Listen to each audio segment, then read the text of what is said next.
Everyone, good morning. তো ঘড়ি কাটা এখন 8:30 আর আমরা রেডি, আমি রেডি, বিশালও রেডি। বিশাল গেছে বাইরে ব্যাগ রাখতে গাড়িতে।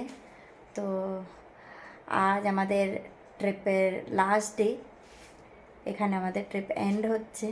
এখন আমরা পুরীর হোটেলে আছি। তো হোটেল ছেড়ে এখন বেরিয়ে যাচ্ছি। কলকাতা থেকে তো আগেই চলে এসেছিলাম, জানি ব্লগস দিতে পারিনি, কারণ আমি চাইছিলাম একটু ফ্যামিলির সাথে টাইম স্পেন্ড করতে। অনেক শর্ট টাইম নিয়ে এসেছিলাম।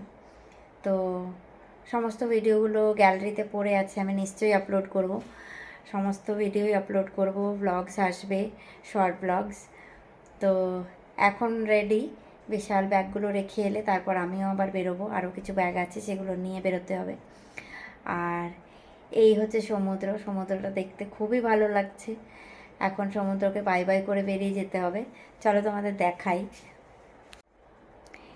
এই হচ্ছে সমুদ্র। জানি না ক্যামেরা কতটা জাস্টিস করতে পারছে। তো এই আমার একদম রুম থেকে ভিউ। তো বাই বাই সমুদ্র। তো পুরো কলকাতা ট্রিপে আমার গলা খুব খারাপ ছিল, আজও আছে খারাপ, এখন একটু বেটার অফ হয়েছে।